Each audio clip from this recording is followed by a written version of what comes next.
Hi, this is a video about the 2022 indie action-adventure game TUNIC and its brilliant structure. Having said that, I'm gonna go on a long-winded introductory rant that is not about TUNIC things, but bear with me here.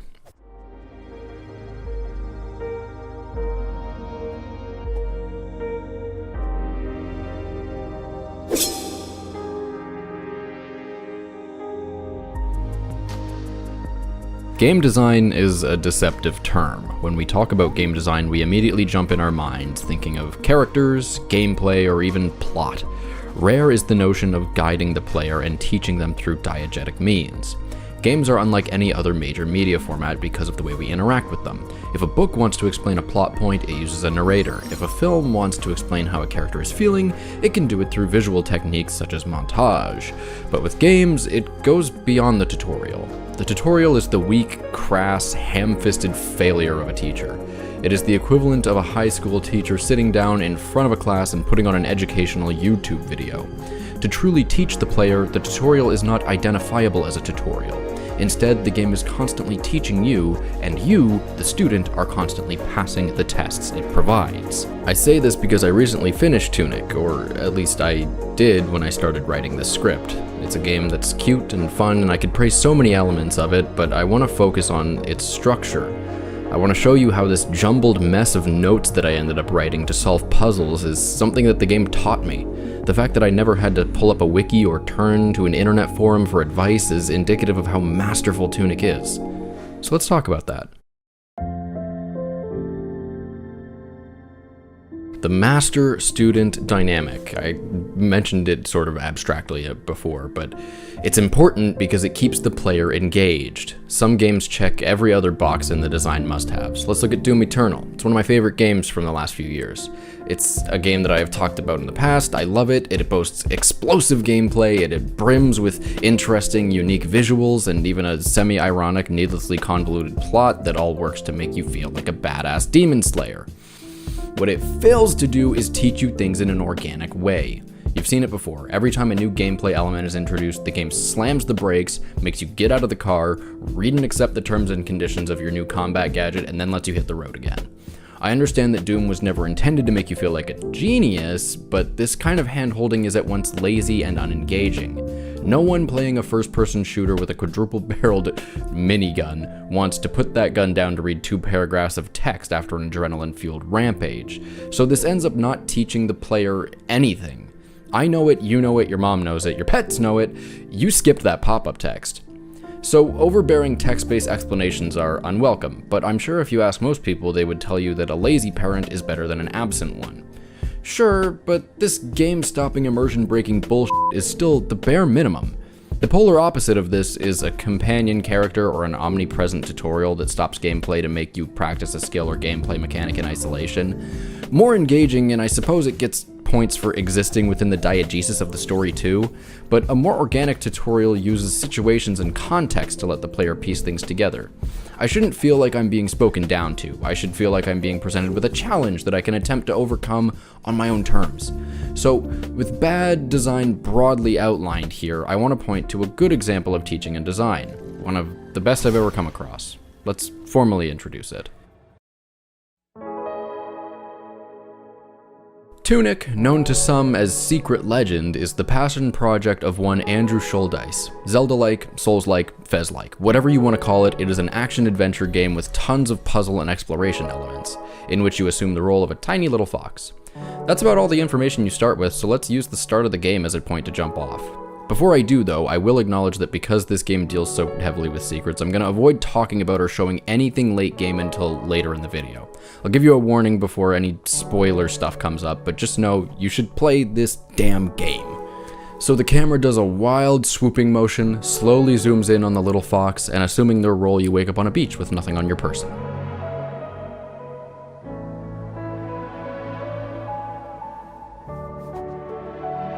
You can open a menu, but there's just a bunch of strange runic text and button symbols.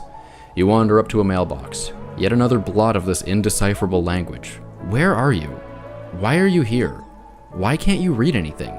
This sense of confusion is so important for TUNIC's opening and for video games in general. This is what developers do when they want the player to try something. When a player is lost, they often don't give up and search for a solution online without at least trying to work with what's available to them. So there's a cave with a dark, gaping opening, lit outside by warm orange light, contrasting with the blue and green tones of the overworld. It's obvious you should explore here. Even if you waddle past the cave and wander too far from the start, enemies chase you. Given your lack of self-defense abilities, it makes sense to wander back to the start area where the cave is. In this cave, you get your first weapon, a stick, once again labeled in what reads to the player as absolute gibberish. The crux of Tunic's existence is teaching by handing you the elements of a puzzle one by one. At no point should you feel so overwhelmed that you cannot piece these elements together, nor feel that you don't have the right pieces to work with. So after these first 2 minutes, you know that you have a menu and a stick in your inventory. You open your menu, and because the big colorful button symbols take up about 1/8 of the screen, you try pressing them. Congratulations, you have equipped a stick as a weapon. This may seem silly and even obvious, but just by designing the menu this way, the game has avoided any sort of pop-up text explaining how to equip items. By making the inventory slots on the menu large, and by having colorful button prompts on them instead of holding the hand of the player, Tunic treats you with respect and encourages curious approaches. In tandem, this teaches the player that trying things, even when the solution is not presented on a platter, will be rewarded. So even an action as simple as equipping a weapon gives a sense of achievement for figuring out how to do it. Now, am I being a bit generous here? Undoubtedly, but this is more or less the model that Tunic uses over and over again to give menial game tasks head-tilting intrigue. The process through which a player fast travels from location to location or upgrades themselves to become stronger are turned into a whole mental expedition on their own. Tunic's world will never sit you down at a table and say, okay, here's how this works. It allows you to carve your own path while using silent indications of the rules in just the right place. There are little square items that come with various designs and the player can equip for different effects, but the player can only infer what these items do because the game might as well be in another language. Well, the language of Tunic is probably the most fascinating asset in the whole experience. Creator Andrew Shouldice went through many variations of the language before coming to the final design that we see in the finished game today. He had seen other developers create languages for their games and knew that he wanted to make this special. It is just an artifact that exists by itself, and it is for other people, of which you are not a member of.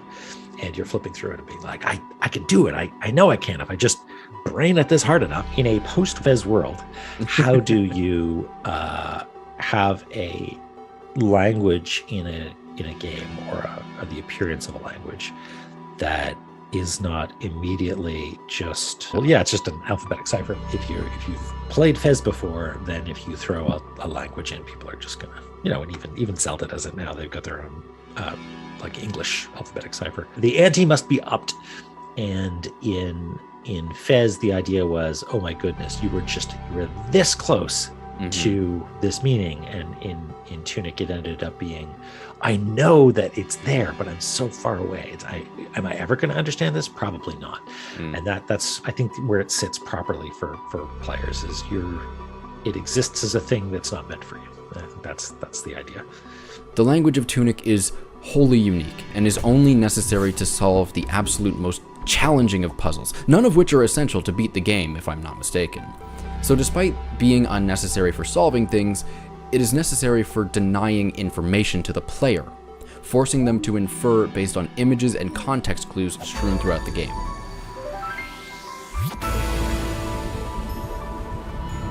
Oh yeah, I forgot to mention, this game has a 50-plus page in-game manual that faithfully recreates the style of old SNES manuals, helps solve puzzles, and is scattered to the magical wind in the diegesis of the game. And I can't read it! Tunic's manual is just another stroke of genius. It's a portable hint guide that keeps on giving. You find fragments of the manual, individual pages out of order that bear only a handful of English words. I'm really getting the sense that Andrew accidentally bought a Japanese version of a game when he was younger, and this is his way of taking it out on all of us. Staying on track, you don't need to know what anything in the manual says. Outside those individual English words, you can learn everything that the manual intends to teach you just by looking at the illustrations. There's a dedicated zoom function when you have the manual pages open, and for a good reason. So much detail has been added to these maps, guides, and story pages that you'll want to look extra carefully. I missed several areas, rooms, and secrets the first time I passed through massive segments of the game just because I didn't focus on the pictures enough. But this is so much more than just some cute gimmick. The manual keeps the damn game moving forwards. You don't have a quest marker, you don't have an arrow pointing you where to go, and you don't have a fairy that gives you tedious instructions. The manual is both a surface level guide and a public internet forum with the secret hints strewn throughout it. Some pages have pen markings on them, giving you more direction or an indication of what to return to later. Other pages give you combat techniques and general game tips. There are cute little shopping lists of objectives to tick off. So, look, I look at the first page that I get, and it tells me I need to seek the hero's grave. Sorry, wrong game. You continue down a path and eventually come to a huge horde of enemies. Beat the snot out of them, and then read the sign. Wouldn't you know it, we're on the path to the hero's grave. Stroll over to the old fox statue and interact with the fire. You've already interacted with one on your way here, and all of a sudden, all of those enemies that you dispatched just a second ago respawn. Now we're seeing the parts working together. I'm using the manual and the game world to educate myself on location, in addition to the environment teaching me more about the function and mechanics of the game. The enemy group that I had to deal with just now has a new lease on life thanks to me using a save point. To anyone that has played a Souls-like or any other game that respawns enemies upon saving, that's no surprise. But again, the approach that Tunic takes to teaching the player is just a notch above the rest. Even if you miss the fox statue central to the overworld, the one you encounter after falling down the ladder is isolated from any enemies. So the fox statue outside the hero's grave is positioned strategically so that you're out of enemy range, but you as the player can still see the enemies. You get the message. The statue heals you, but it heals them too. Great. Basic game mechanics. You did it without words. So how do we get to that chicken scratch that you showed us at the beginning of the video? Couple things. One, straw is flammable, and I have a lighter, so I'd back up if I were you. Two, these things can't be taken for granted. Really, Tunic is using elements that are familiar to experienced gamers, but not everyone. If it just started by handing you a Rosetta Stone and a sword, you as a player wouldn't know what to do with yourself. Taking things slow is important. If the first fox statue save point was right next to enemies like that, it wouldn't be as familiar or welcoming. By allowing an isolated interaction, the second use where I learn that the enemies regenerate gives me time to learn things at an appropriate pace. Alright, enough of the baby food. Let's talk about the good stuff.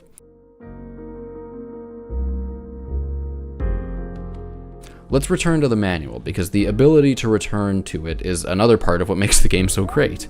Many games that have these pop-up text boxes that I hate so much produce this annoying cycle. The tutorial text comes up, I scan it briefly without really absorbing it, I close it, continue on, and then I realize that I didn't learn or understand anything, so I want to read it again. What happens now? I have to dig through codexes and annexes and whatever the game has labeled it, and a bunch of other miscellaneous enemy data, and it makes me say, F it, I'll just Google it. In this scenario, the game developer has essentially assassinated my immersion. Tunic's answer to this is simple. All of the information that you actually need is available through the manual. I don't need background lore on this wacky crocodile dude. I need to know that he's dangerous, in groups, and his name is Champignon. Come on! Plus, all I need to do is press a single button to pull up the manual at any point. No need to go digging through a convoluted UI. The menu being readily available is super important in the case of player authority too. People hate forced tutorials for the same reason that they hate unskippable cutscenes. You as a player lose control. This is why I differentiate between the manual and Tunic and similar mechanics like it, such as pop-up text boxes. I'm sure my straw man, who rest assured will be set ablaze in a few seconds, would argue that both pop-ups and Tunic's manual interrupt gameplay. In either case, we're taking an extended break from combat and exploration to plant our faces in a glorified menu for 5 minutes at a time. Giving the player control makes a world of difference though. If the manual is opened, it's my choice, unless I pick up a new page. I explore the world on my own time, and just the same, I come to a dead end on my own time. I open the manual on my own time, ponder it on my own time, zoom in on a scribbled question mark on my own time, close the menu on my own time, and continue progressing through my adventure, say it with me, on my own time. As a result, when I feel lost and resort to checking a map or a marker in the booklet, it makes me feel smart. You know that feeling of stupidity that you felt while playing Elden Ring, having 2 different ad-laden internet guides open at once just to find the next step in a quest? Never in Tunic. All of the answers are provided by the game, but where there's gaps and leaps between piles of info. You have to fill in those blanks, and based on what you know from trying things out, filling those blanks becomes easier and easier. You learn that walking down a path obscured by a wall can lead to a secret area. You gotta learn these perspective puzzles. So you look on the map for indications of more things like this. Question marks, dark spots that might be caves. For every one door that the game opens by teaching you techniques with subtlety, you will learn to open 50 more on your own. Now, maybe I'm projecting a bit. I love puzzles, and when a game offers them to me, I feel inclined to solve them. Even if they don't move the plot forward or pose a particularly huge challenge. My favorite parts of Breath of the Wild were just me wandering off into some grasslands and finding a peculiar arrangement of blocks and then adjusting them to be symmetrical. Sure, a Korok would pop up and fork over their only mortal possession, but I was never in it for the reward. I just want to feel that sweet hit of dopamine when I test my theory and it happens to work. The thing about Tunic is that because of the Metroidvania design and open-ended approach to major objectives, getting distracted by tiny hints and scattered puzzle fragments throughout the world is just as essential to making progress as fighting enemies and getting a new weapon is.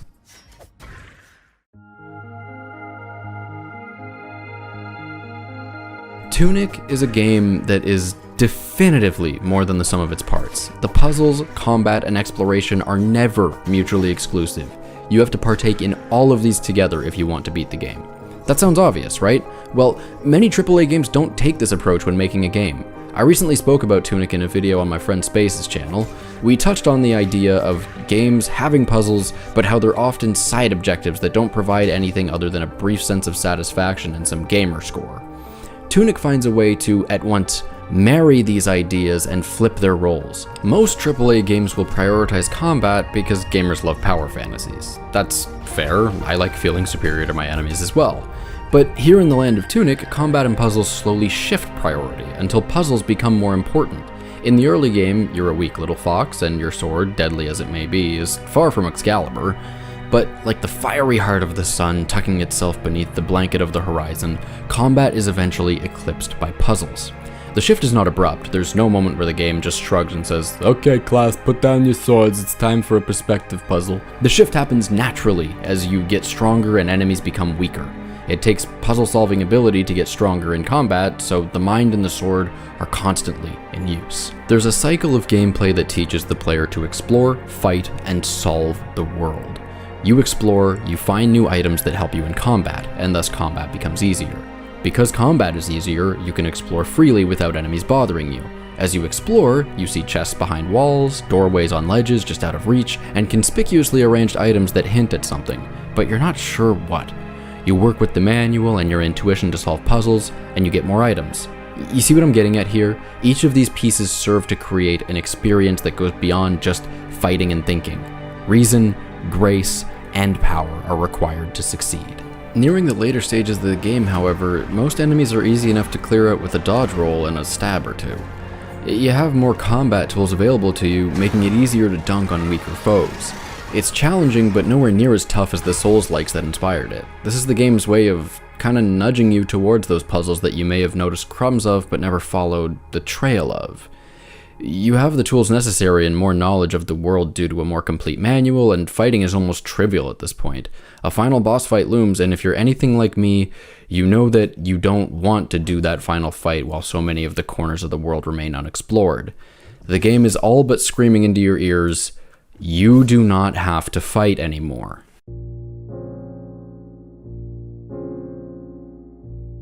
I love this approach to connecting with the game world. The only way to truly succeed in Tunic is to tap into a land that you know nothing about. You have to communicate with the world, trying things and testing call and response interactions until you learn what does and doesn't work. Now, the rest of this video is going to contain heavy spoilers for the end of Tunic. I won't be talking about specific puzzle solutions or secrets, but I want to talk about the final moments of the game as it relates to the plot and general themes. If you don't want to be spoiled, I'll just say it now, play Tunic. It's one of my favorite experiences I've had in gaming this year, and I think that it belongs in everyone's collection that enjoys puzzles, that enjoys combat, that enjoys exploring. Now, Tunic has two main paths to achieving what would be considered an ending or beating the game. What I hesitate to call the primary means of beating the game consists of challenging a final boss in a ferocious and difficult trial by combat. The fight is epic and engaging, and the game deliberately nudges you towards this ending. If you've been ignoring the manual pages and subtle messaging of the game, that is. See, this is, by all metrics, the bad ending. After the epic fight, you are trapped away and you take the place of the final boss known as the Heir. Not as a victorious, immortal ruler, but as a prisoner who must be freed and challenged. You become what you sought to destroy, and a cycle of violence and chaos is repeated, presumably ad nauseum. If you don't dig into the exploration and secrets aspect of the game, you may never know that there is a second option, though. By finding all of the pieces of the manual, you complete a text that is considered holy knowledge within the game.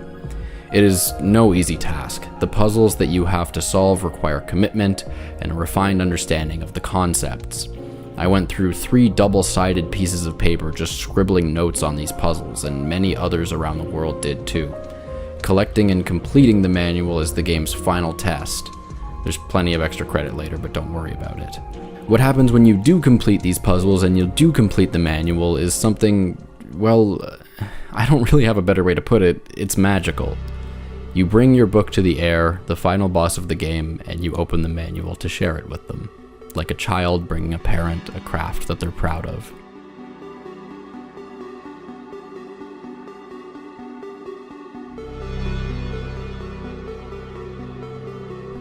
The Heir bursts into tears, and their soul is freed.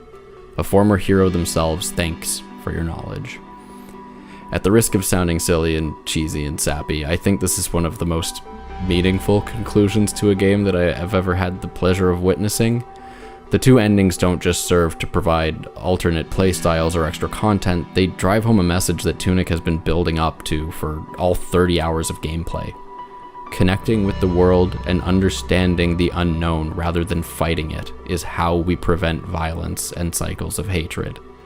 By listening and responding to the shifting nature of Tunic's gameplay as you progress through it, you notice the cracks in the walls, the gaps you can bridge, and the puzzles that you can solve without fighting. Tunic may boast formidable boss fights and strong fleshed out combat, but conquering mighty foes often leads to more panic and suffering for bystanders in the plot. You do not become a hero by hacking and slashing, but by listening and learning. The pen, well, you know. And this is all to say that Tunic's tutorial never really ends. You have to keep listening to the world of the game. You have to keep understanding everything that's going on around you, whether it's in the manual, whether it's in the world of the game. And if you don't respond to that and show that you're listening, then the game punishes you. You get the bad ending. I know I'm trailing off at this point, and I'm not really talking about the tutorial aspect as much as I am just my love for this game, but I do really love this project, and I hope that you maybe give it a try after watching this video. And if you did like this video, maybe leave a like, maybe leave a comment, tell me what your thoughts are on the game if you've played it, and I hope that if this game does nothing else, it inspires people to reflect on why we play games and what it means to really listen to the language of a video game. I'm Clockwork. Thanks for watching.